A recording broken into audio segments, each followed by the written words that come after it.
Dear students, तो हम preposition को सबसे पहले देखते हैं कि प्रेपोजिशंस होती क्या हैं। तो हम डेफिनेशन को देखते हैं कि प्रेपोजिशन को हम दो पार्ट्स में डिवाइड कर लें तो हमारे लिए समझना इजी हो जाएगा।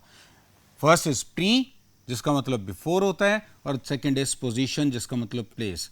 ऐसा वर्ड जो किसी दूसरे वर्ड से पहले प्लेस किया जाए जो कि नाउन होता है, उससे हम प्रेपोजिशन कहते हैं। तो हमने प्रेपोजिशन को दो पार्ट्स में डिवाइड करके इसकी डेफिनेशन को देखा कि ऐसा एक वर्ड जो यूज किया जाता है किसी नाउन से पहले। तो इसकी डेफिनेशन देखिएगा, a word that is used before a noun, ये हमेशा एक नाउन से पहले यूज होना चाहिए। That is used before a noun and shows its relation to another word of the sentence. इन तीन बातों को याद रखना चाहिए। नंबर वन, कि इसे किसी वो वर्ड जो प्रेपोजिशन कहलाएगा वो हमेशा किसी नाउन से पहले यूज होगा, फिर उस नाउन का रिलेशन किसी दूसरे वर्ड से शो करेगा। अगर ये दो फंक्शंस पूरे करता है तो वो वर्ड प्रपोजिशन कहलाता है। देखिए एग्जांपल को देखते हैं। He goes to college by bus. अगर हम देखें तो यहाँ पे टू हमारे पास प्रपोजिशन है और बाय प्रपोजिशन है, लेकिन ये प्रपोजिशन तब तक बनेंगी जब ये हमारे इन दो कंडीशंस को पूरी करेंगे।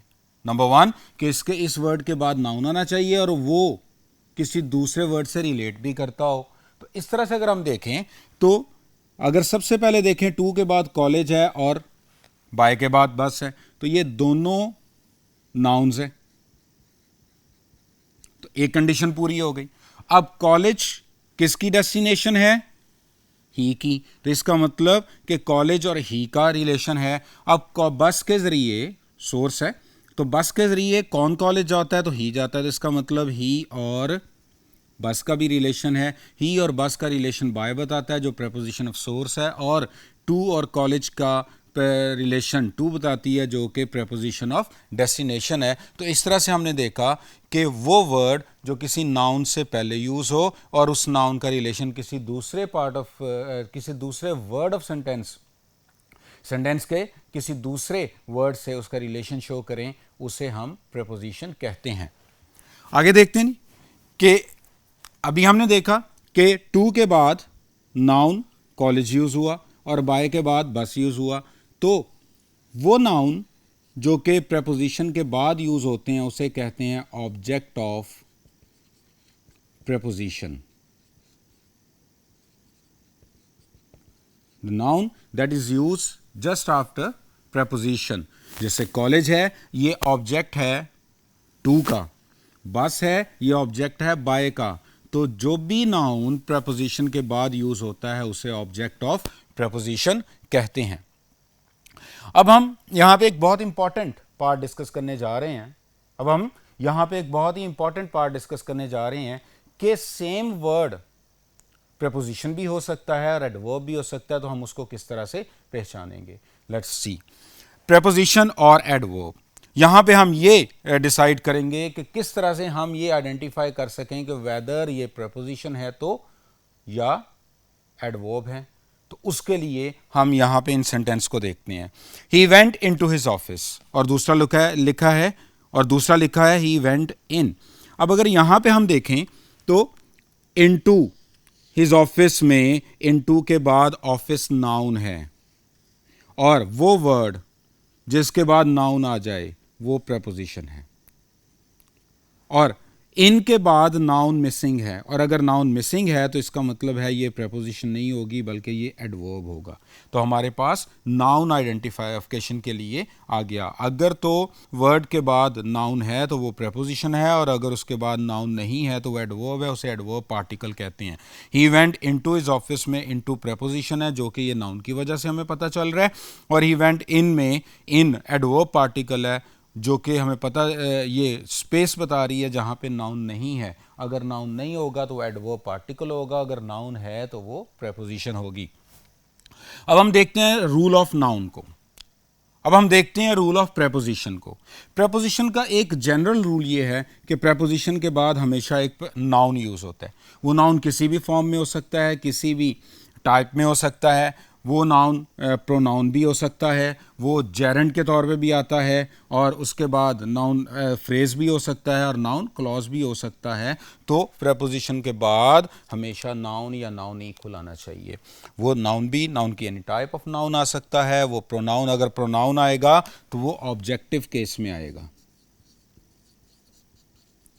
प्रोनाउन अपने ऑब्जेक्टिव केस में आएगा। फिर gerund, gerund verb plus first verb की first form plus ING is equal to noun, उसे जेरेंड कहते हैं।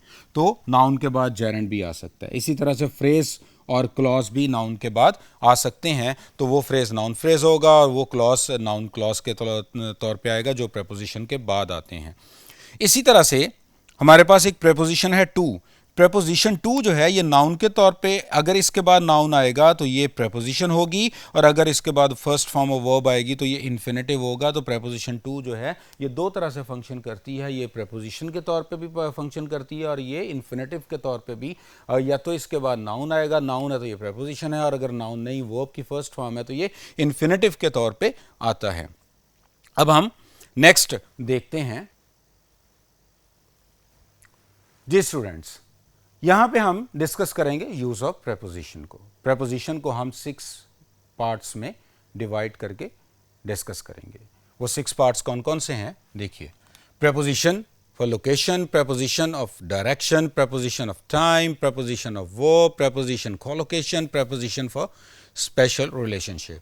अब इसमें कौन कौन सी आती हैं? लोकेशन में इन, ऑन और एट आएगा, डायरेक्शन में इन, टू, ऑन टू और टूवर्ड आएगा, टाइम में इन, ऑन और at, within, by, for, since, for, from और टू आएगा, वर्ब में at, for, about, of, with, preposition collocation में to, on, for, at, spatial relationship में around, along, with, against, out of, across, through, above, over, behind, under, beneath, beside, of, nearby, in front of, between, among and so on। तो इस तरह से ये हमने एक list general सी एक देखी जो कि डिफरेंट पार्ट्स में हम इसको आगे फर्दर डिस्कस करने जा रहे हैं। सबसे पहले हम डिस्कस करेंगे प्रेपोजिशन ऑफ लोकेशन में, जिसमें 3 प्रेपोजिशन आती हैं, ऑन, इन और एट। ऑन सरफेस के लिए यूज़ होता है, इन एनक्लोज्ड एरिया के लिए यूज़ होता है, एट पॉइंट के लिए।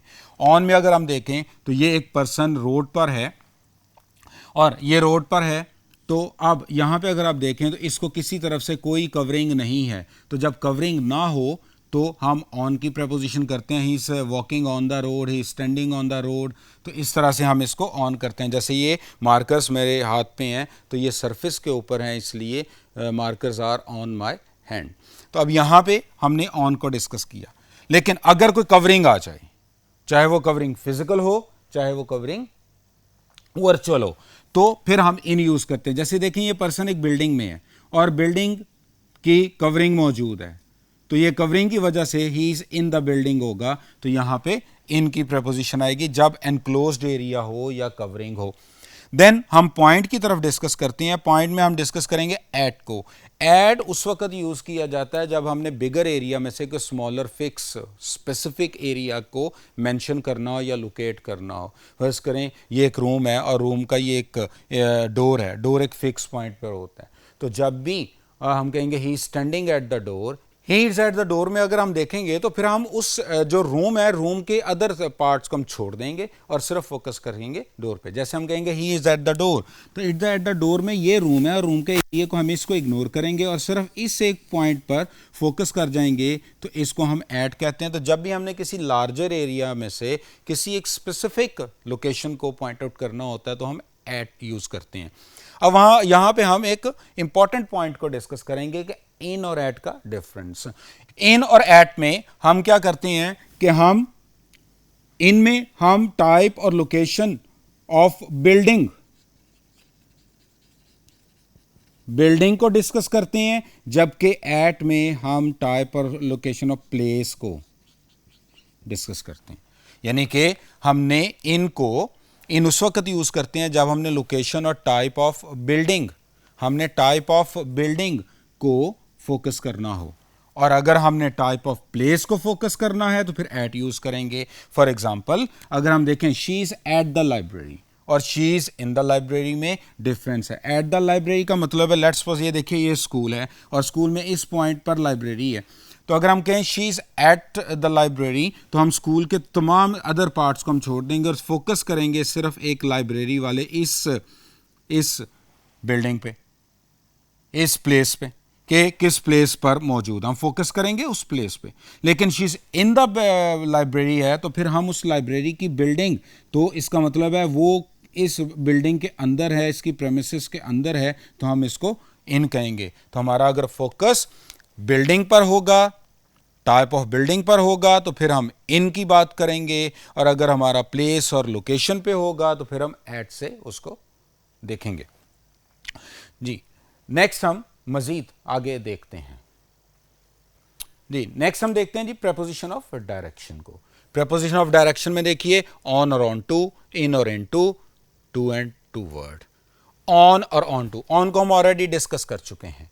अब देखें एक पर्सन है, वो रोड पे जा रहा है। अब ये अगर यहाँ पे खड़ा है तो he is on the road, he is standing on the road. लेकिन अगर मूव कर रहा है, चल रहा है, और चलते चलते वो गिर जाता है, सरफेस चेंज नहीं हो रही, सिर्फ उसकी डायरेक्शन है, तो he fell onto the ground, onto the. इसी तरह से लेट्स सपोज ये एक टेबल है और एक पर्सन यहाँ पे खड़ा है, यहाँ से he is standing on the floor, यहाँ से वो जंप करता है और यहाँ पे आ जाता है, यहाँ पे आ जाता है, तो he jump onto the table, एक सरफेस से दूसरे सरफेस की तरफ मूव किया, तो इसको हम कहेंगे। और जब ये यहाँ पे आ चुका है, अब यहाँ पे बेशक वो जंपिंग करे, he is on the table. तो इस तरह से जब एक सरफेस से किसी दूसरी सरफेस पे मूव किया जाए, मूव करके जाया जाए, तो उसको ऑन टू कहते हैं। इसीलिए ऑन टू को डायनामिक प्रपोजिशन भी कहते हैं और ऑन को स्टैटिक प्रपोजिशन भी कहते हैं।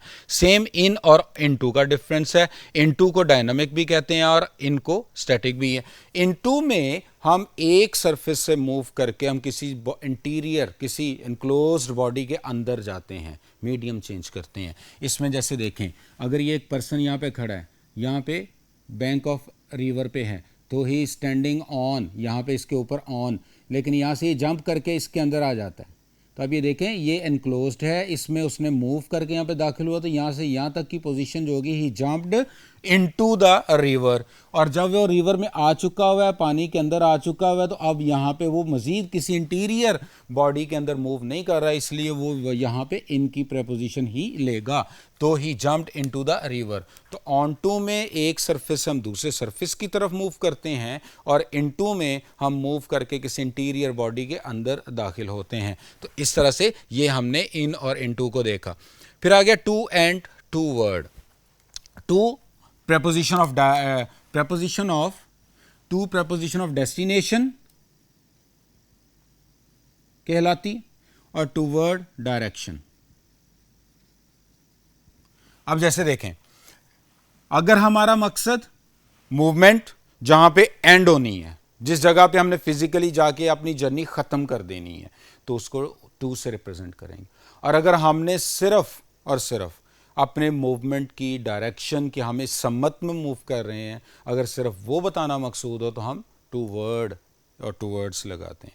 फॉर एग्जांपल, अगर आप ये देखिए, ये एक एयरप्लेन है, एयरप्लेन मूव कर रहा है, फ्लाई कर रहा है टूवर्ड माउंटेन, और उसने आना है इस एयरपोर्ट पे। अब एयरप्लेन की जो फ्लाई करने की डायरेक्शन वो माउंटेन है, और उसकी जो फिजिकल डेस्टिनेशन है वो एयरपोर्ट है। तो हम कहेंगे the airplane is flying toward mountain, क्योंकि उसने माउंटेन उसकी डेस्टिनेशन नहीं है, बल्कि उस सम्मत में मूव कर रहा है, तो इसलिए टू वर्ड आएगा। और अगर वो जहाँ पे उसने आना है तो टू एयरपोर्ट होगा, क्योंकि एयरपोर्ट पे आके उसने अपनी जर्नी का एंड करना है। तो अगर टू प्रपोजिशन लगानी है तो उससे हमारा मकसद डेस्टिनेशन होगा। तो और टू वर्ड हमारा मकसद डेस्टिनेशन बताना नहीं होता, बल्कि मूवमेंट और डायरेक्शन बताना मकसद होता है कि हम किस सम्मत में मूव कर रहे हैं। टू वर्ड स्कूल और टू स्कूल में फ़र्क ये है कि टू स्कूल का मतलब है हम स्कूल जा रहे हैं, हमारी जर्नी जो है वो एंड होगी स्कूल में। और टूवर्ड स्कूल का मतलब है कि जिस रास्ते से हम जा रहे हैं वो रास्ता, वो हमारी डायरेक्शन, जिस सम्मत में हम मूव कर रहे हैं वो स्कूल वाली सम्मत है, लेकिन हम स्कूल नहीं जा रहे। तो टू और टूवर्ड में डेस्टिनेशन और डायरेक्शन का डिफरेंस होता है। अब नेक्स्ट देखते हैं जी कि हमारे पास प्रपोजिशन ऑफ टाइम आ गई। प्रपोजिशन ऑफ टाइम को हम दो पार्ट्स में डिवाइड करते हैं, 1 पॉइंट टाइम और एक्सटेंडेड टाइम। 1 पॉइंट टाइम में टाइम फिक्स होता है जबकि इसमें ड्यूरेशन आती है। फिक्स पॉइंट में पॉइंट टाइम में इन, ऑन और एट आएगा, जबकि एक्सटेंडेड टाइम में during, by, from, to, for, since और विद इन आता है। अब हम इनको अंडरस्टैंड करते हैं। सबसे पहले हम 1 पॉइंट टाइम की तरफ आते हैं। 1 पॉइंट टाइम में सबसे पहले हम देखेंगे एट को। एट जो है वो कहाँ पे यूज होता है? नाइट के लिए एट यूज किया जाता है, एट नाइट। क्लॉक टाइम के लिए एट यूज किया जाता है एट 8 o'clock। और इवेंट्स के लिए जैसे ईद है, क्रिसमस है, इवेंट्स के नेम के साथ एट यूज किया जाता है, एट ईद। तो ये हम तीन चीज़ों के लिए हम एट यूज करते हैं, क्लॉक टाइम के लिए, इवेंट के लिए और नाइट के लिए। फिर हम देखते हैं जी ऑन को। ऑन दो चीज़ों के लिए यूज होता है, नंबर 1 डेज के लिए और डेट्स के लिए। On Monday, on 14th of August 1947। अब जैसे देखें 14th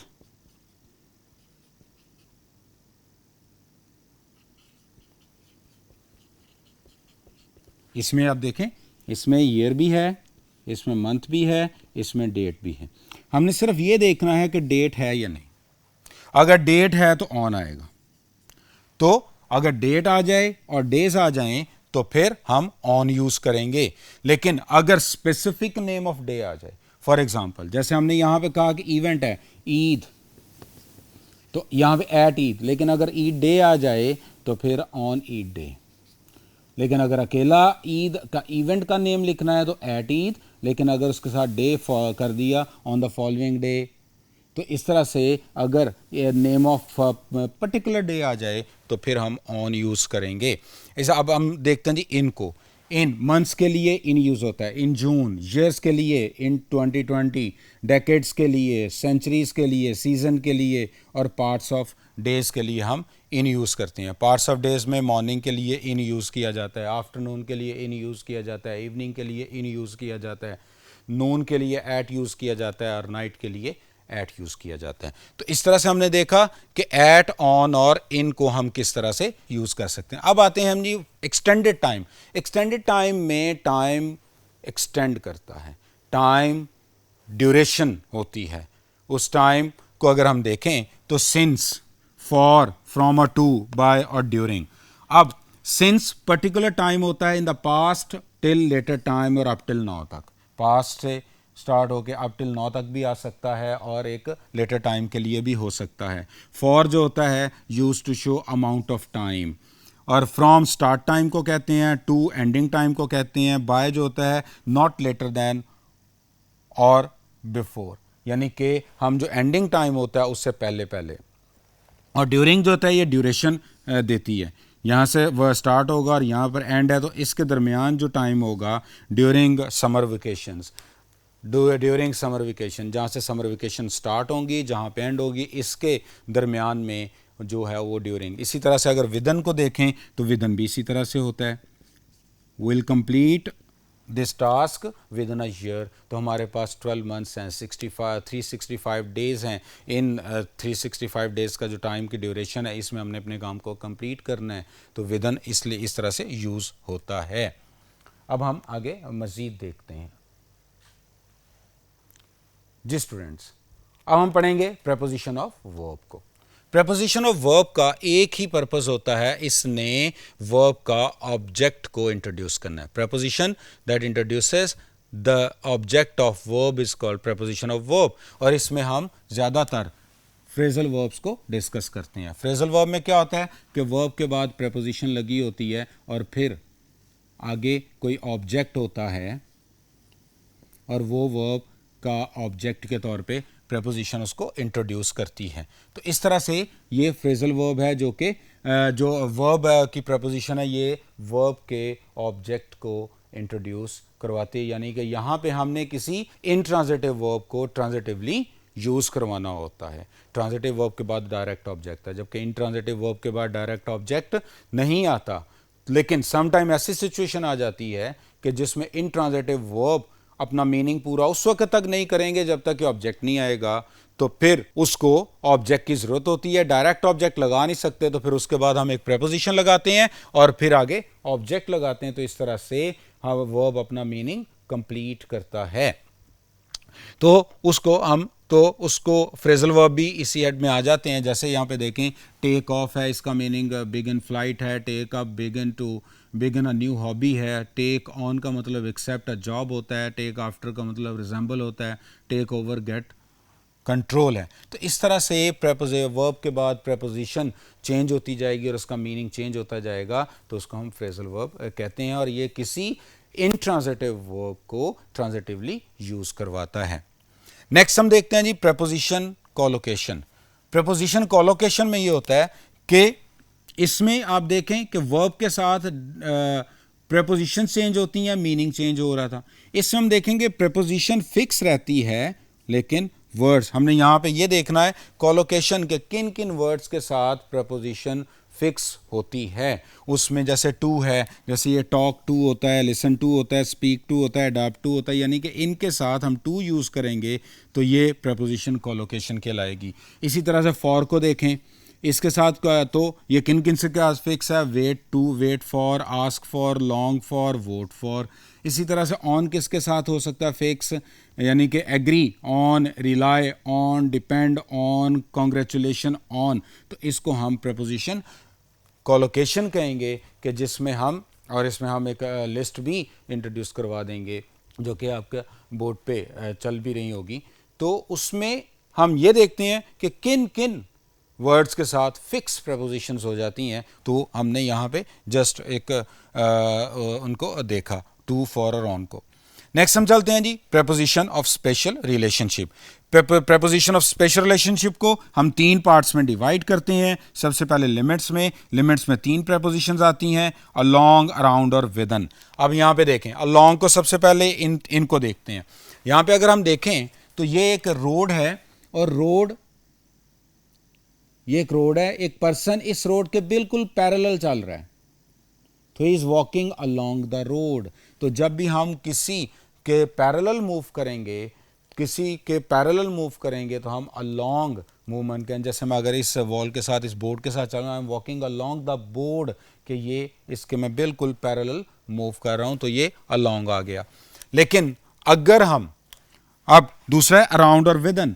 अराउंड में लेट्स सपोज ये एक सर्कल है और एक ये बॉल है। अब बॉल इस सर्कल के गिर्द जो सर्कुलर मूवमेंट में इसके साथ साथ, इसकी पेरिफेरी के साथ साथ मूव कर रहा है, तो इसको हम कहेंगे ball is moving around the circle, यानी कि इसमें सर्कुलर मूवमेंट होगी।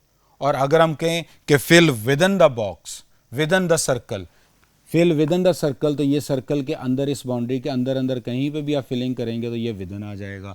तो इसका मतलब क्या हुआ कि अगर हम किसी सरफेस के पैरेलल चलेंगे तो अलोंग होगा, अगर उसके सर्कुलर मूवमेंट चलेंगी, देखें ये भी मूव कर रहा है, ये भी मूव कर रहा है, लेकिन इसमें सरफेस के बिल्कुल पैरेलल जा रहा है, लेकिन इसमें हम इस की पेरिफेरी के साथ साथ सर्कुलर मूव कर रहे हैं, तो इसके लिए अराउंड आएगा, और इसके अंदर अंदर जितना भी होगा वो विदन में आ जाएगा। तो ये हमने पढ़ा लिमिट्स। इसमें लिमिट ये वाली बाउंड्री थी जिसके अलोंग है, इसकी लिमिट आउटर साइड बाउंड्री के साथ साथ, और इसकी limit inside of the boundary है कि जिसके अंदर विदन रहेगा। तो इस तरह से हमने लिमिट्स को देखा। अब हम देखेंगे रिलेटिव मूवमेंट को। रिलेटिव मूवमेंट में अक्रॉस, थ्रू, अगेंस्ट और फ्रॉम आएगा। अक्रॉस को सबसे पहले हम देखते हैं कि ये पर्सन इसके, हमने यहाँ पे देखा पैरेलल जा रहा है तो ये अलोंग आना चाहिए था, लेकिन ये यहाँ से क्या करता है, यहाँ से ये इसको, इसकी सरफेस से इस बाउंड्री से एंटर होता है और सरफेस से जाके इस बाउंड्री के बाहर चला जाता है। तो जब हम किसी सरफेस के ऊपर से मूव करके दूसरी तरफ बाउंड्री के जाते हैं तो this is across, across the road, across the road. अब यहाँ पे देखें, अगर ये सरफेस है, ये अगर कोई है तो यहाँ से ये इस बाउंड्री से एंटर हुआ, इसके ऊपर से चल के दूसरी तरफ अगर निकलता है तो दिस इज अक्रॉस, सरफेस के बिल्कुल ऊपर से।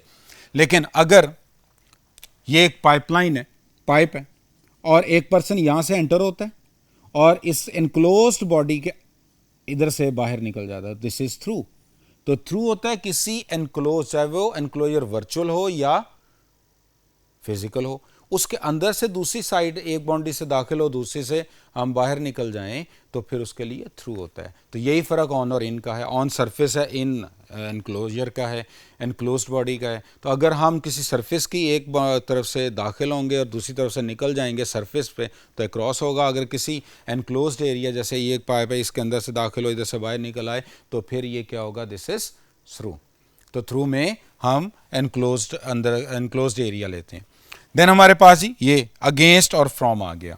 अब अगेंस्ट को देखते हैं। सबसे पहले ये एक पर्सन है।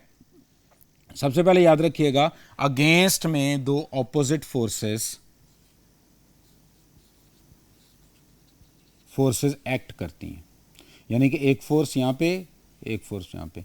जब ये, तो ये अगेंस्ट होगा। एक पर्सन है, ये इस दरख्त के तने के साथ, स्टेम के साथ टेक लगा के, तो ये इस तरफ को फोर्स है, उस बैकवर्ड फोर्स लगाएगा, स्टेम इसको फ्रंटवर्ड फोर्स आएगा। दोनों तरफ से जब ये फिजिकल फोर्सेस लगेंगी, अपोजिट हैं, तो ये अगेंस्ट आएगा। जैसे अगर मैं इस बोर्ड के साथ इस तरह से टेक लगा के खड़ा हो जाता हूँ, तो I am leaning against the wall board.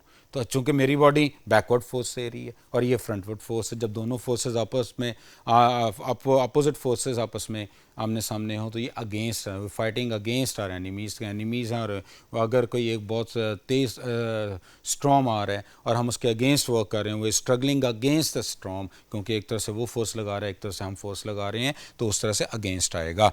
इस तरह से फ्रॉम और आउट ऑफ होगा। अब यहाँ पे अगर आप देखें, तो ये एक पर्सन लेट्स सपोज इस रूम के अंदर है और यहाँ हट के और यहाँ से निकल के यहाँ पे आगे बाहर आ जाता है, तो हम इस और इस जगह के जो रिलेटिव उसकी मूवमेंट है, उसको हम out, he came out of this house और ही केम फ्रॉम हिज हाउस। तो दोनों तरह से हम इसको देख सकते हैं। तो ये यहाँ पे हमने अगेंस्ट को पढ़ लिया, फ्रॉम को पढ़ लिया, क्रॉस और थ्रू को पढ़ लिया। अब आ जाए जी थर्ड पे, दैट इज रिलेटिव पोजीशन। अब हमने एक रिलेटिव, जो ऐसी पोजीशन जो दो चीज़ों के दरमियान रिलेट करे।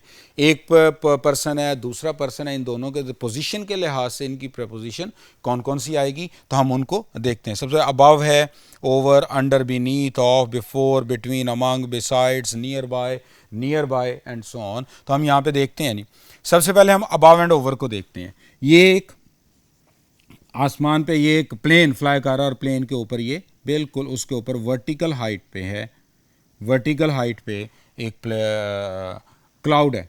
तो यहाँ पे जो वर्टिकल हाइट पे होता है, this is over, this is over. और अगर ये पर्सन खड़ा है और जो ये हैं तो हाइट पे ही, लेकिन ये उसके बिल्कुल सर के ऊपर नहीं है, बल्कि वो एंगुलर हाइट पे है, तो दिस इज अबव। तो अगर बिल्कुल सर के ऊपर हो, इसे हम ओवर कहते हैं, और अगर कोई एंगुलर हो तो अबव। इसलिए फ्लाई ओवर कहते हैं, क्योंकि हमारे सर के ऊपर से गुजर के जाते हैं। तो इसीलिए ये ओवर एंड अबव आ गया। अगर हम ये देखें, ये दो पर्सन हैं, ये बिल्कुल जो साथ साथ खड़े हैं, इनका फेस दोनों तरफ है, तो ये बिसाइड्स होगा, ये बिसाइड्स होगा। बिसाइड्स उसको कहता आता है जब बिल्कुल राइट और लेफ्ट पे कोई चीज़ आ जाए, तो ये बिसाइड्स होगा, बिसाइड्स। तो बिसाइड होगा, बिसाइड उस वक्त आता है जब कोई चीज़ राइट और लेफ्ट पे आपके बिल्कुल दोनों साइड पे खड़ी हो, तो उस टाइम उसे बिसाइड कहते हैं। जैसे ये दोनों पर्सन हैं, ये दोनों साथ साथ खड़े हैं, तो इस कंडीशन में हम इसको बिसाइड लेंगे। लेकिन अगर ये पर्सन इस तरफ मूव कर रहा है और ये पर्सन इस तरफ मूव कर रहा है, तो दो हम प्रपोजिशन लेंगे। ये पर्सन फर्ज करें, इसको हम ए कहते हैं, इसको हम बी कहते हैं, तो B is ahead of A, ahead of आ जाएगा, और ए इज बिहाइंड, प्लेस के लिहाज से वो पीछे है, तो बिहाइंड आएगा। यही डिफरेंस है बिहाइंड और आफ्टर का। आफ्टर टाइम की प्रपोजिशन है, बिहाइंड प्लेस की है। तो ये चूंकि इसके पीछे खड़ा है और इसकी डायरेक्शन भी इधर है, इसकी भी इधर है, तो ये बिहाइंड। अगर ये इसकी डायरेक्शन, इसका फेस भी और इन दोनों का फेस आमने सामने है, तो ये आ जाएगा in front of, in front of. जब फेस टू फेस होगा, इन फ्रंट ऑफ। इसी तरह से अगर एक बॉल मैं यहाँ पे प्लेस कर देता हूँ, तो ये दो के दरमियान आएगी, तो वो बिटवीन होगी, और अगर ये तीन के दरमियान आएगा, तो दो से ज़ायद के दरमियान आएगा, तो अमंग आएगा। इसी तरह से अगर हम एक और देखें, अगर ये पर्सन यहाँ पे, ये पर्सन है, ये अपने इस पोजीशन से इनसे दूर हटता है, पहले इनकी तरफ जाएगा, लेकिन इनके दूर हटता है, तो जो बंदा अपने ओरिजिन से दूर हट रहा हो, वो ऑफ हो जाएगा। ऑफ ऑफ हमेशा अपने ओरिजिन से दूर जाने को कहते हैं। सी ऑफ, आपके पास पर्सन था, अब आप उसको अपने से दूर भेज रहे हैं। सी ऑफ, स्विच ऑफ, उसके ओरिजिन से उसको डिस्कनेक्ट कर रहे हैं। अगर कोई कैप है, सर्वे पहनी है, तो पुट ऑफ, तो इसका मतलब है कि आपने सर से उसको उतार दिया, उसके ओरिजिन से आपने उसको दूर कर दिया। तो अवे, रिमूव के फॉर्म मीनिंग में हम ऑफ को यूज़ करते हैं। तो इसी तरह से हमने जो प्रेपोजिशन ऑफ स्पेशल रिलेशनशिप को यहाँ पे डिस्कस किया।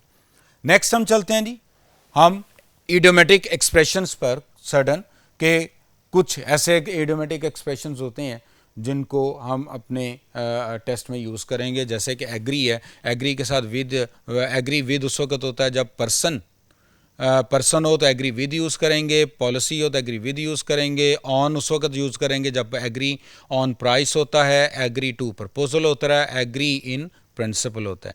आर्ग्यू को देखें, आर्ग्यू विद अ पर्सन होगा, आर्ग्यू अबाउट मैटर होगा, आर्ग्यू अगेंस्ट या फॉर प्रपोजिशन होगा। ग्रेटफुल टू उस वक्त यूज़ करेंगे जब आगे पर्सन होगा, हम किसी पर्सन के मशकूर होंगे तो ग्रेटफुल टू यूज़ करेंगे, और अगर कोई बेनिफिट, जो उसने हमें बेनिफिट दिया, उस बेनिफिट के लिए किसी का शुक्रिया अदा करेंगे तो ग्रेटफुल फॉर होगा। इसी तरह से पार्ट, अगर हम किसी पर्सन से अलहदा हों तो पार्ट फ्रॉम होगा, और अगर हम किसी थिंग की पोजेशन को किसी दूसरे को दे दें तो फिर हम पार्ट विद यूज़ करेंगे। तो ये कुछ सर्टन इडियोमेटिक एक्सप्रेशन थे। और इसी तरह से बोर्ड पे आपको एक लिस्ट भी नज़र आ रही होगी कि जिसमें डिफरेंट इडियोमेटिक एक्सप्रेशन जो कि हमारे टेस्ट के लिए इंपॉर्टेंट हैं, वो आप इसको गौर से देख लीजिएगा।